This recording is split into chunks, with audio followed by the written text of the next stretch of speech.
Before introducing the next speaker, I'd like to express our gratitude to Thăng Long High School for introducing us to these remarkable speakers.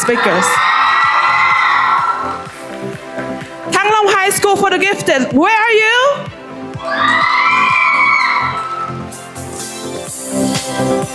So let me introduce our remarkable speakers. Đặng, Phước, Nguyên, Khôi, 12th grade student at Thăng Long High School for the Gifted. He excels in leadership and academics with achievements like an IELTS 8, SAT 1540, and multiple English competition medals. Let's welcome the humble and inspiring Mr. Đặng, Phước, Nguyên, Khôi to the stage.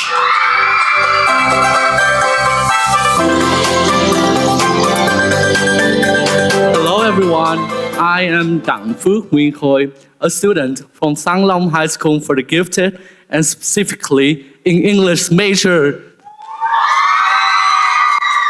So let's get started right now, which started with my storytelling. That day, the ball in my hand, I bent low, forearm stretched straight, I shrugged.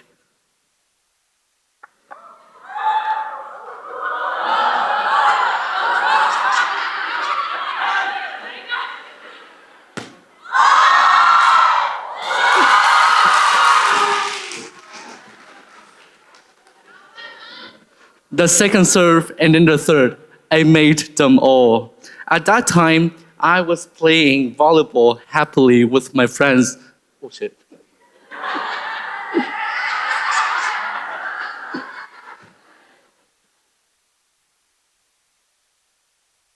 The second serve and then the third, I was playing happily with my friends when I suddenly spotted the familiar way of Mrs. England's Ao, our English teacher.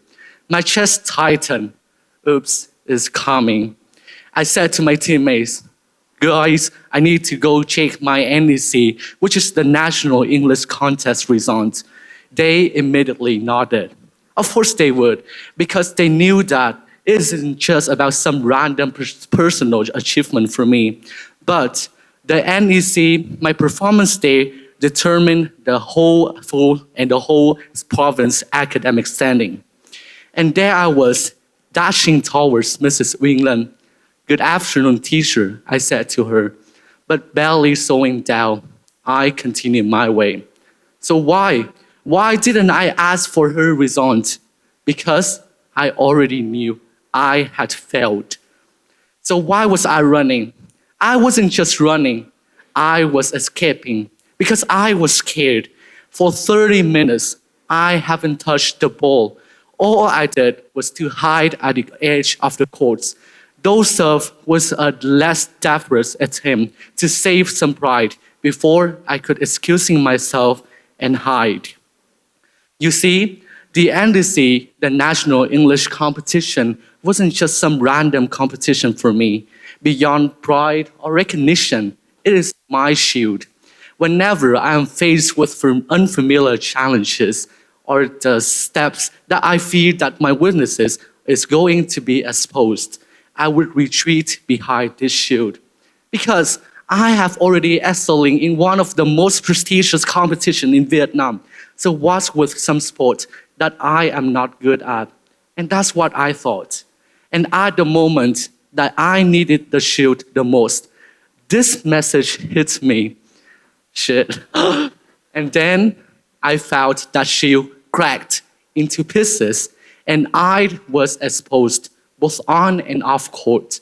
And that is all because of imperfections.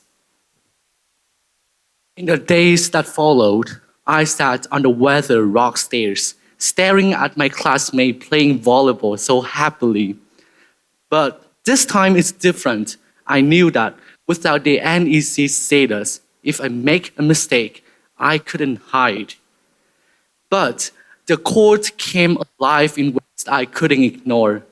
The smiles, the laughter, the teases, and even our hugs after the narrow wins.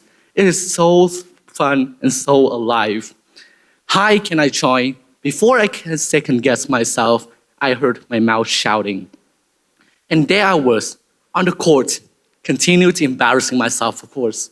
but each moment revealed more of my clumsy move, but it also revealed more of my unexpected capabilities. I once ducked a powerful spike from the opponent. Pure luck, perhaps, but its thrill was undeniable. And gradually, excitement replaced fear, and I found myself enduring more and more valuable matches. But still, a familiar pattern emerged. Whenever I messed up and made a wrong move, I would rely on these rare and exceptional dicks to reassure myself that I am not that bad. And you see, this is what exactly happened with my NEC status. I would rely on one of my success to deflect attention from my other weakness.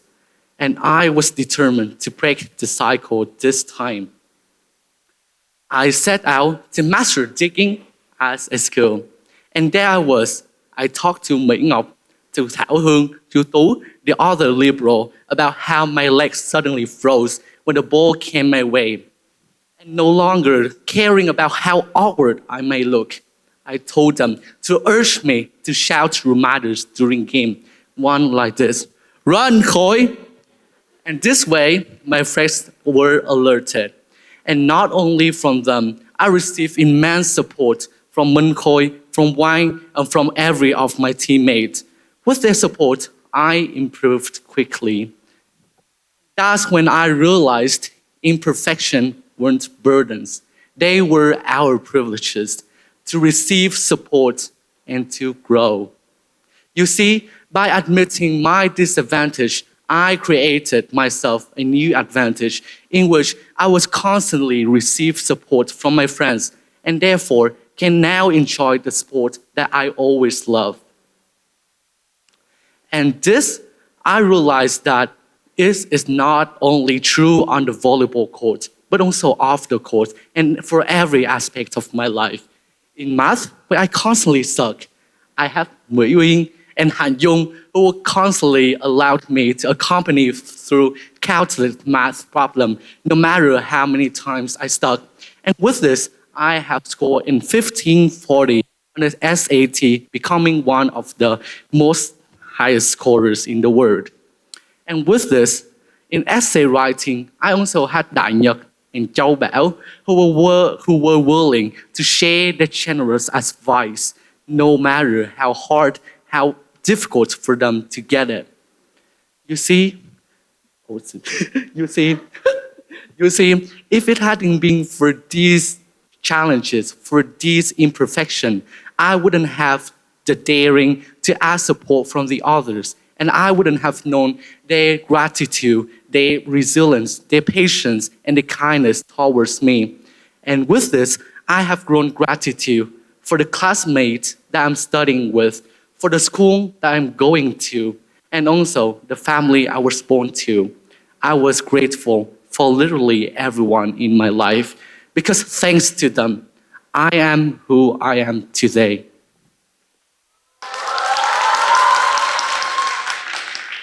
With this, I no longer kept this lesson to myself, but I was determined to pass this on to the others.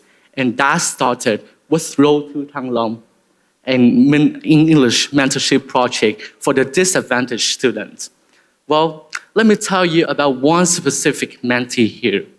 She, unlike us, who are spoiled with choices, with experienced teachers like Mrs. Yoon, Mrs. Uyên, Mrs. Le, Mr. Hai, everyone was so grateful, and they can get access to high-quality education. This girl grew up in a far-flung areas when access to education was not that prevalent, and not many people made it into our Thăng Long High School for the gifted. And at that time, even worse, she was constantly discouraged and even refused by her teachers to give her mentorship because she doubted her potential. Even some of them said that you're wasting your time. And upon hearing this, I was frustrated because how could a teacher say that to a mentee, right? And at that time, having learned about my mindset, about imperfection, I was determined to turn into the action mode. What can I do? I asked myself. And at that time, I assumed the answer to be to give her more mentorship, to give her more teaching, so I myself can compensate her lack of support. But I was wrong. At that time, she asked for none of that. Instead, she asked on how to find reliable practice materials, on how to fix these practices on her own. Or in short, she asked on how to study on her own effectively. At that time, I was kind of surprised because with my confidence in English and in mentorship, I believed that I can help her. But she didn't ask for that. But there is nothing else I could do. And at that time, later on, I found out that based on my guidance and my experience, she crafted herself a plan. And based on this, whenever she found any more strength, any more flaws, she would stick to this. And she could improve this flaw without relying on any external support on her teachers, on even mentors like me. And this has become her greatest strength, independent learning, when she didn't rely on anyone. And with this, I realized that if I had been insisted on teaching her, on holding her hand bit by bit, I would have prevented her from developing independent learning and the resilience that is now her most remarkable power. And that's when it also hit me. Imperfection don't always need fixing. Within the right perspective, they are our own greatest strength. That is in a sense, what the anti-deficit is all about. Here, instead of lamenting, hating your disadvantages, you recognize it.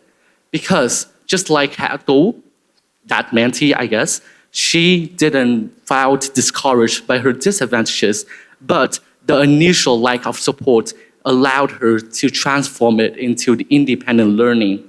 And I believe that with this mindset, you must have been also like Kato.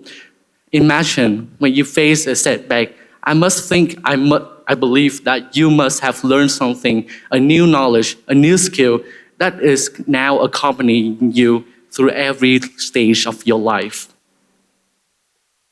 So, after all, I'm really grateful for all of the failures in my life, whether that is the failure in the national English contest, the failure on the volleyball court, or every failure that I faced with my personal and my academic life.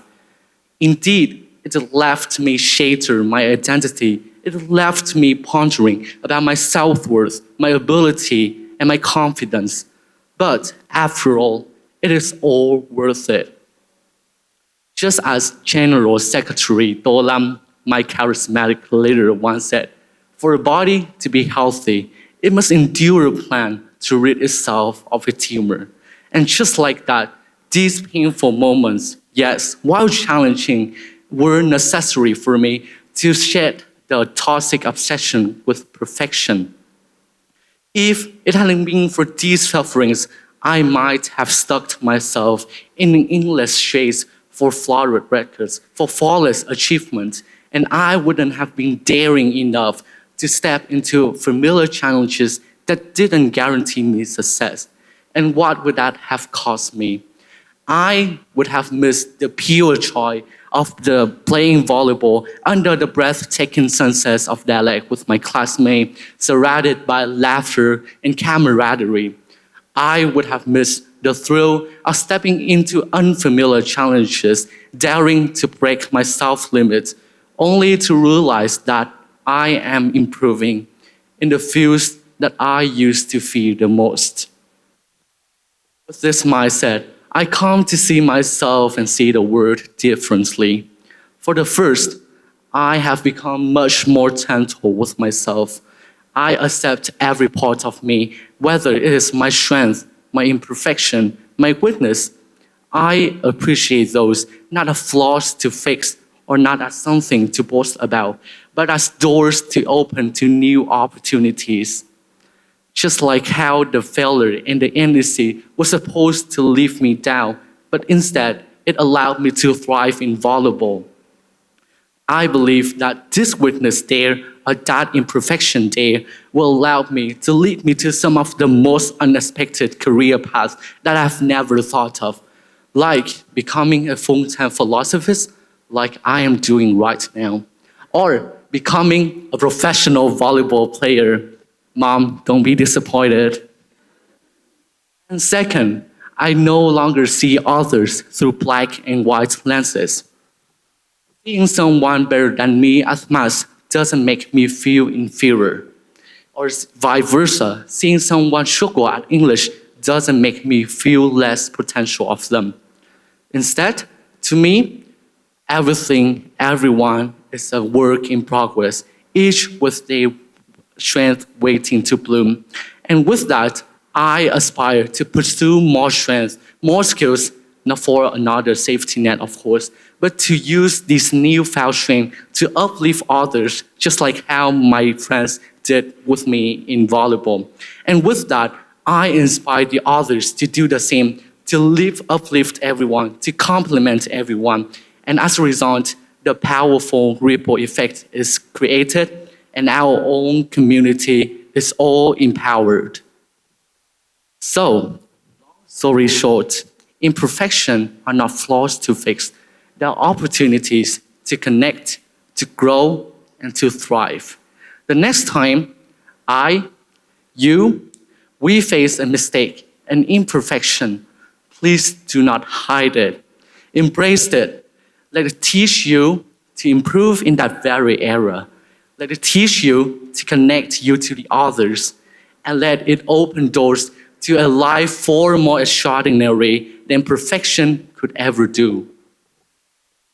In a world that celebrates perfection, dear guys and friends, it is our imperfection that makes us human. And that's where the magic begins. Thank you for listening.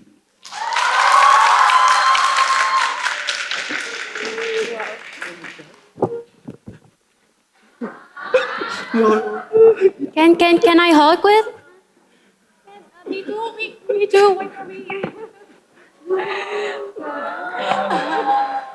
Okay. Thank you. Thank you. And hi. Hi. May I know how old are you? I am 17. 17. Oh my God. You on Tech as Girls and University stage in such a young age. I'm really grateful for that opportunity also. Oh, are you satisfied with your speech? Yes, I'm really astonished because for me, it's more than a TEDx. It is also my gratitude, my saying to all of the people that are here for me, from my classmates, from my family members, and also my teachers.